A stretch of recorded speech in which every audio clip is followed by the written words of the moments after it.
दोस्तों नमस्कार। Amit academy for civil services में आप सभी का स्वागत है। दोस्तों इस वीडियो में हम यूपी पीसीएस, आरओ, एआरओ और पेट परीक्षा के लिए प्राचीन भारत का इतिहास में हड़प्पा सभ्यता के बारे में पढ़ेंगे। हड़प्पा सभ्यता से संबंधित जो भी महत्वपूर्ण स्थल हैं परीक्षा में, जो भी परीक्षा से संबंधित महत्वपूर्ण तथ्य हैं वही हम पढ़ेंगे। हड़प्पा के स्थल। अगले वीडियो में हड़प्पा सभ्यता या सिंधु घाटी सभ्यता से संबंधित उनका नगर नियोजन, आर्थिक व्यवस्था, सामाजिक व्यवस्था आदि अगले वीडियो में हम अच्छे से देखेंगे। यहाँ पर प्रमुख स्थल और उनसे संबंधित महत्वपूर्ण बातें। सिंधु घाटी सभ्यता को हम हड़प्पा सभ्यता भी कहते हैं, क्योंकि सबसे पहले इसी स्थल पर सैंधव स्थल की खुदाई की गई थी 1921 में दयाराम साहनी।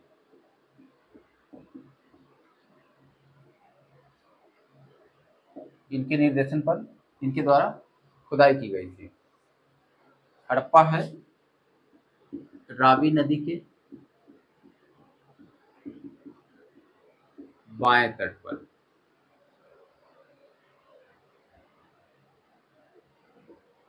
रावी नदी के बाएं तट पर स्थित है। ये पाकिस्तान का पंजाब मोंटगोमरी जिला,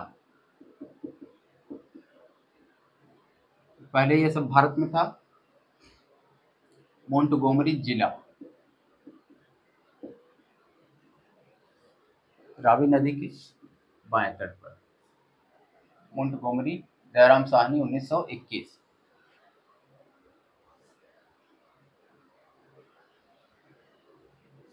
यहां से एक प्रमुख बात है R37। यह एक समाधि है।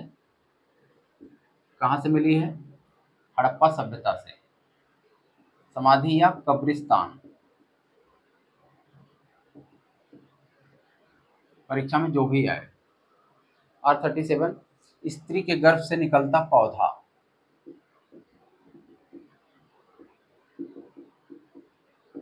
ऐसी मोहरें पाई गई जिन पर यह चित्रित है, स्त्री के गर्भ से निकलता पौधा। कहां से मिला है? हड़प्पा से। गेहूं जौ के प्रमाण हैं। गेहूं जौ की खेती के प्रमाण, गेहूं जौ आदि इनकी कृषि के प्रमाण मिलते हैं।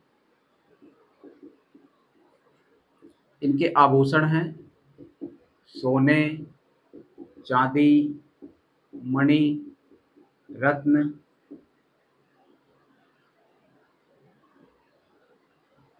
सभी आभूषण हैं। मनके और हाथी दांत के बने, ये सब ये इनसे परिचित थे। ये सब पाया गया है हड़प्पा में। सोने चांदी के बर्तन और गहने मिले। गहने और बर्तन टेराकोटा कहा जाता है।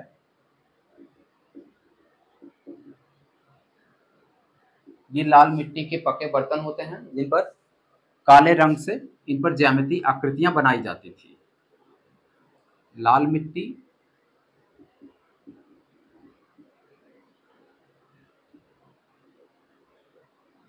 काले रंगों से ज्यामितीय आकृतियां, वृक्ष, पशु पक्षी आदि के चित्र बनाए जाते थे बहुत ही सुंदर ढंग से। काफी दक्ष थे यहाँ के लोग। सैंधव सभ्यता के लोग काफी दक्ष थे। हड़प्पा के बाद अगला है मोहनजोदड़ो। मोहनजोदड़ो का अर्थ होता है मृतकों का टीला।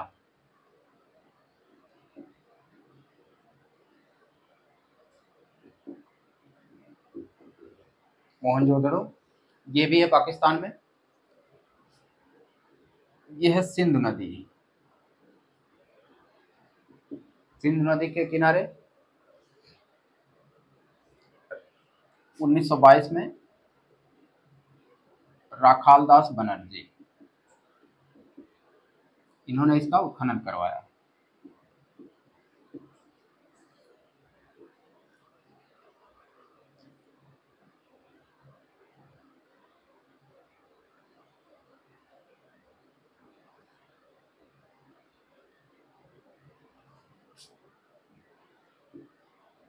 ये भी है, अब है पाकिस्तान में। मोहनजोदड़ो में क्या मिला है? यहाँ खास बात है स्नानागार। ये पक्की ईंटों का बना है, प्लास्टर लगे हैं, दो तरफ से सीढ़ियां हैं और चारों तरफ कमरे हैं। स्नानागार माना जाता है कि यह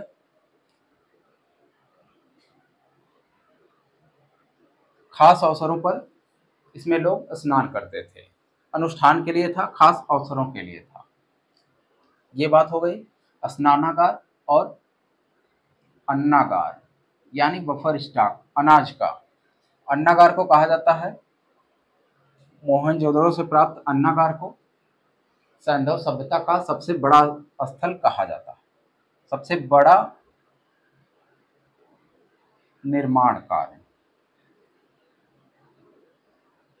सबसे बड़ी इमारत कह सकते हैं। ये अन्नागार, ये इतना बड़ा था, इसमें अनाजों का बफर स्टॉक किया जाता था। और है मोहनजोदड़ो में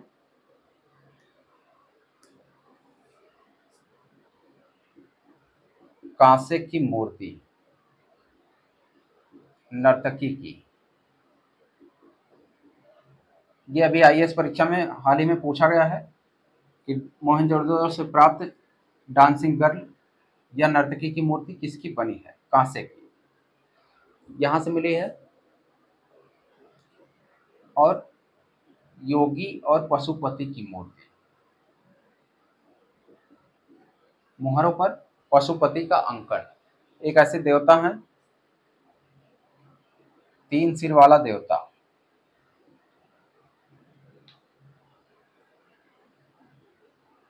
बैठा हुआ देवता, और उसके चारों ओर हाथी, गैंडा, ये जानवर हैं,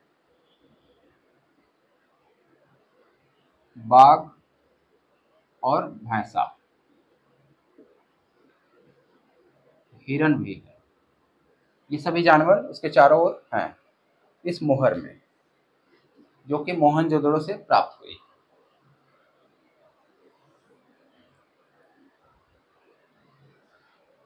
उसके बाद मोहनजोदड़ो के बाद यहां से स्तूप मिला है,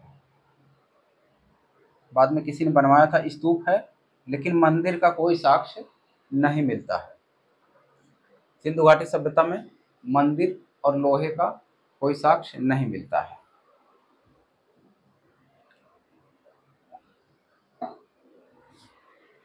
उसके बाद अगला स्थल है लोथल। अगला स्थल देखते हैं चन्नूदड़ो।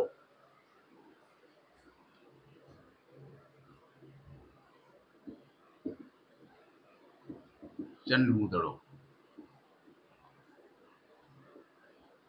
ये भी पाकिस्तान में है। उसके बाद के सभी स्थल भारत में है। इसका खनन मैके ने किया, यह सिंधु नदी के किनारे है। सिंधु नदी इसका खनन किया, खनन करवाया मैके ने। मैके के बाद यहाँ मनका बनाने का कारखाना, मनका बनाने का संयंत्र या कारखाना। मनके बनते थे विभिन्न चीजों के, सीप, हाथीदांत आदि के। सीप भी मिला है। उसके बाद और कुछ खास इसमें नहीं है। इसके बाद आगे देखते हैं, चन्नूदड़ो में वक्राकार ईंटें मिली। वक्राकार ईंटें, हड़प्पा सभ्यता में आयताकार ईंटों की बहुलता है, आयताकार ईंटें इस्तेमाल की गई हैं। यहाँ पर वक्राकार ईंटें भी मिलती हैं। चन्नूदड़ो में कोई दुर्ग नहीं है, मतलब कोई घेरेबंदी नहीं की गई है। दो तरह के नगर होते थे, एक दुर्ग नगर और एक नगर टीला और दुर्ग टीला। एक घिरा होता था रक्षा प्राचीर से और एक ऐसे ही रहता है। चंदूदड़ों में दोनों प्रकार के स्थल घिरे हुए नहीं हैं, इसलिए कहा जाता है कि यहाँ पर कोई दुर्ग नहीं है, दुर्ग का साक्ष्य नहीं है। यहाँ से प्राक हड़प्पा संस्कृति से लेकर हड़प्पा सभ्यता तक के अवशेष मिलते हैं। चंदूदड़ों में कहा जाता है प्राक हड़प्पा से लेकर हड़प्पा तक के अवशेष, सांस्कृतिक अवशेष मिलते हैं, यानी इसके पहले से भी और हड़प्पा सभ्यता तक भी। चंदूदड़ों के बाद लोथल। लोथल से सबसे ज्यादा प्रश्न पूछा जाता है। लोथल है गुजरात में। अब सभी भारत के स्थलों को हम देखेंगे। लोथल गुजरात में है। इसका खनन करवाया SR राव। ये है भोगवा नदी किनारे, भोगवा नदी खनन कराया SR राव ने। नदी है भोगवा, लोथल है गुजरात में। ये मूल बातें हो गई। यहाँ पर सबसे खास बात है, कहा जाता है डाक यार्ड। डाक यार्ड या फिर गोदीवाड़ा बंदरगाह। यहाँ से पाया गया है नाव का मॉडल, नाव का चित्र। नाव का मॉडल मिला है लोथल से। लोथल एक ऐसा स्थल है जिसे कहा जाता है लघु हड़प्पा।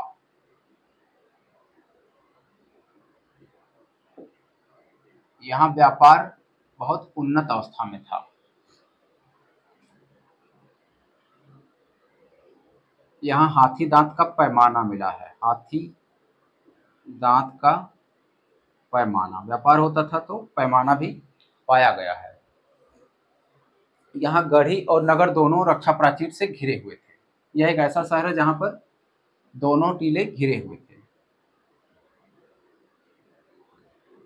दुर्ग और नगर, दुर्ग या गढ़ी कहा जाता था और नगर, दोनों रक्षा प्राचीर या दीवार से घिरे थे, किलेबंदी की गई थी।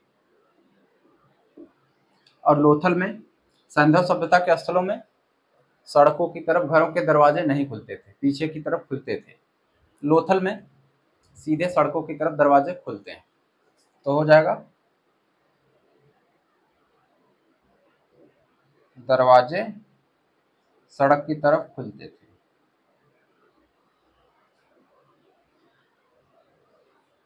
लोथल से चावल के साक्ष्य मिले हैं, फारस की मोहरें पाई गई हैं। चावल के साक्ष्य,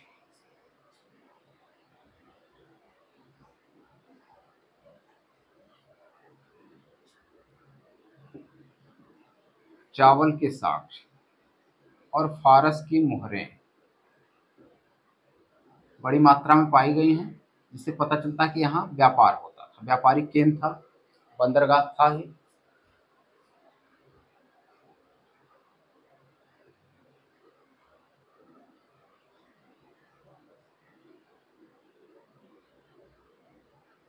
बाट माप का पैमाना पाया गया है, हाथी दांत का पैमाना था ही।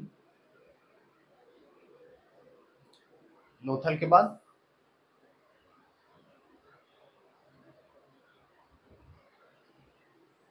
यहाँ पर अग्निकुंड और 3 युगल समाधियां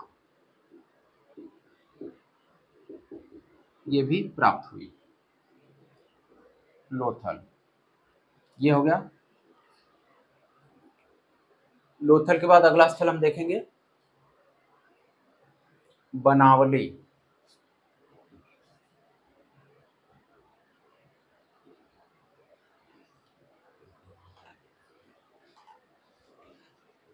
बनावली है हरियाणा में।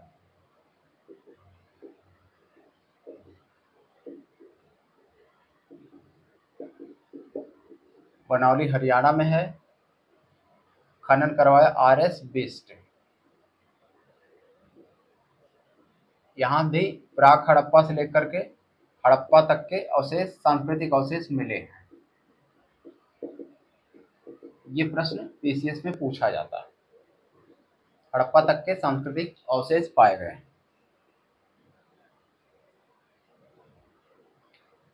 यहाँ उन्नत जल निकासी प्रणाली, जल निकासी प्रणाली का यहाँ पर अभाव पाया गया। सिंधु सभ्यता के स्थल जल निकास प्रणाली के लिए ही बहुत प्रसिद्ध थे। यहाँ पर जल निकास प्रणाली का अभाव है। कहाँ पर? बनौली में।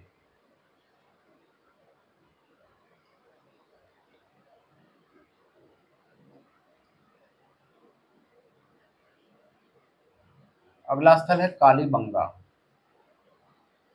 कालीबंगा राजस्थान में है।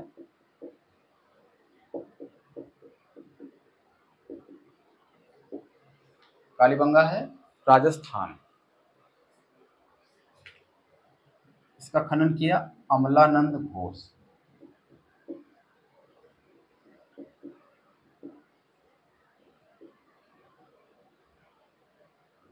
ये घग्गर नदी किनारे है,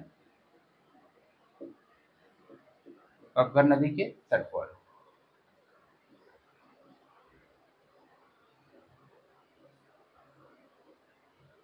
यहाँ सबसे खास बात, सबसे प्रश्न पूछा जाता है, कालीबंगा से मिला है जूता हुआ खेत का साक्ष्य। जूता हुआ खेत,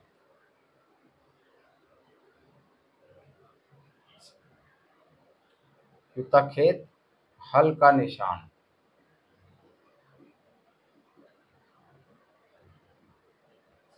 ये पाया गया है अग्निकुंड, इसके साक्ष्य भी मिले। ये हो गया कालीबंगा से संबंधित। यहाँ भी जल निकास प्रणाली का अभाव है, बनौली की तरह। इन दो जगहों पर जल निकास प्रणाली का अभाव है। यहाँ भी प्राक हड़प्पा से लेकर के हड़प्पा कालीन सभ्यता के अवशेष मिले हैं। प्राक हड़प्पा से हड़प्पा तक के अवशेष।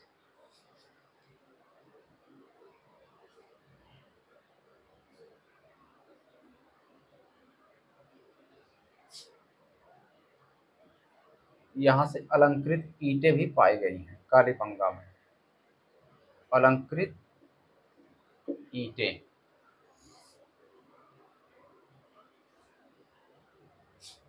अलंकृत ईंटें और कच्ची, दोनों प्रकार की।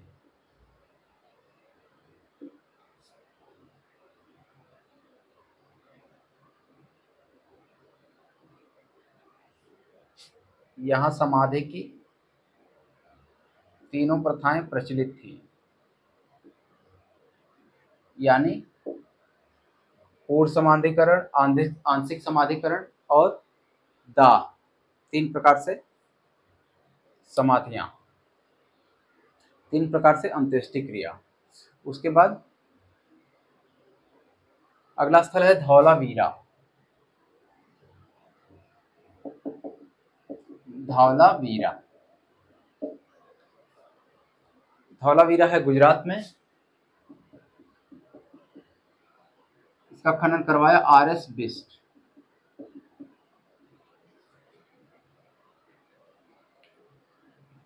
यहां से जल संरक्षण का एक बड़ा स्थल खोजा गया, इसे कहा गया है डैम। डैम मिला है, उन्नत जल संरक्षण की व्यवस्था है। धौलावीरा 3 भागों में विभक्त है। जैसे और सभी स्थल 2 भागों में थे, एक नगर और एक दुर्ग वाले,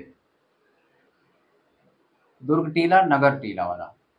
ये 3 भागों में था धौलावीरा, 3 भागों में विभक्त है। अगला स्थल है रोपड़। पंजाब में है, सतलज नदी के किनारे।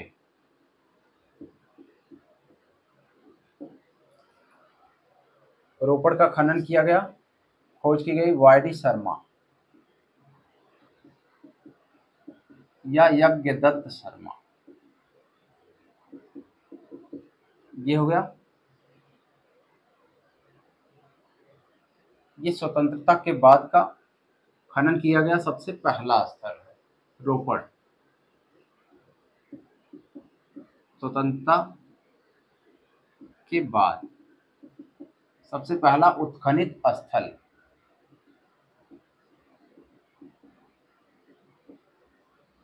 यहाँ हुआ था खनन सबसे पहले। ये हो गया।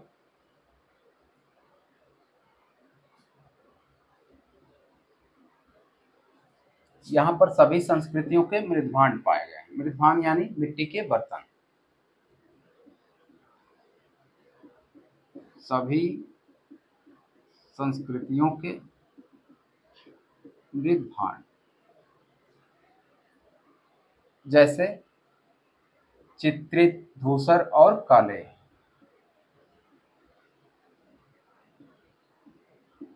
काले मृदभांड। ये हो गया।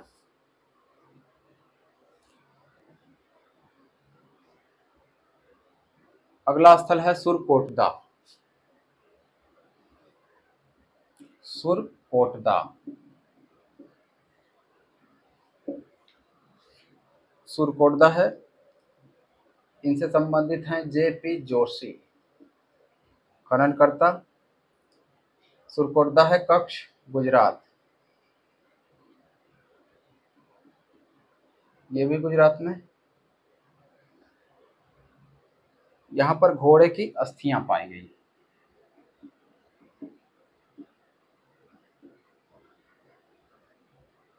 घोड़े की अस्थियां या हड्डियां। अगला स्थल है रंगपुर। रंगपुर, ये भी है गुजरात में। इसका खनन किया माधव स्वरूप वत्स ने। माधव स्वरूप।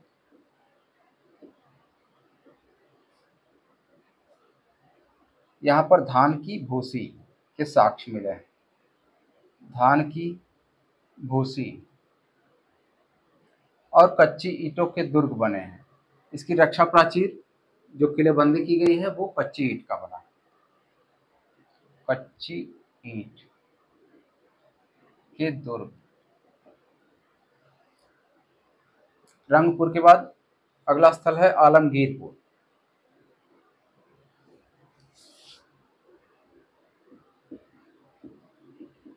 आलमगीरपुर जो कि सबसे सिंधु सभ्यता का सबसे पूर्वी स्थल है। ये हम अगले वीडियो में देखेंगे बाकी बातें। अभी स्थलों से संबंधित महत्वपूर्ण।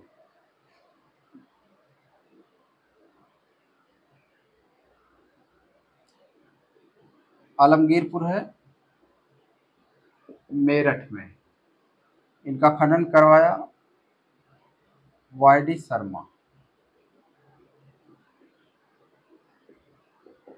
और भारत सेवक समाज।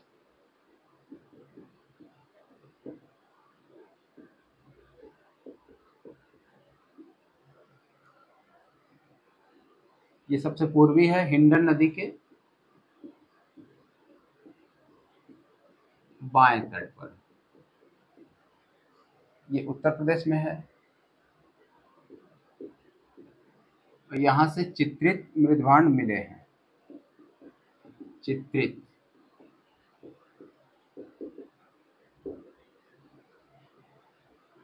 हिंडन नदी सबसे पूर्वी स्थल।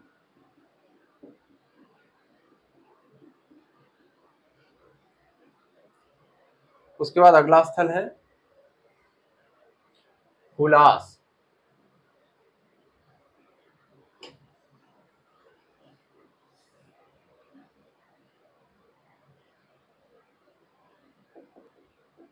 हुलास है सहारनपुर में।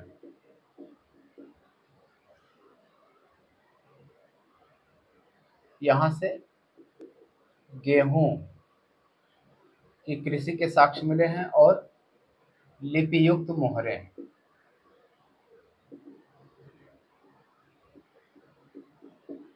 पाई गई। एक स्थल है मांडी। मांडी है मुजफ्फरनगर, उत्तर प्रदेश।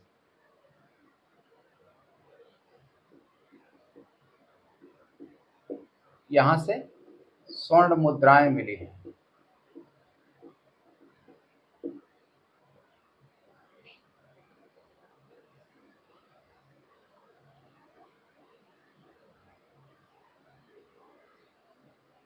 सिंधु घाटी सभ्यता से संबंधित महत्वपूर्ण स्थल ये हो गए। अगले वीडियो में हम देखेंगे उससे संबंधित नगर नियोजन आदि के बारे में। दोस्तों, आपको वीडियो अच्छा लगा हो तो लाइक करें और हमारे चैनल पर नए हैं और अभी सब्सक्राइब नहीं किया है तो प्लीज़ सब्सक्राइब करें। धन्यवाद।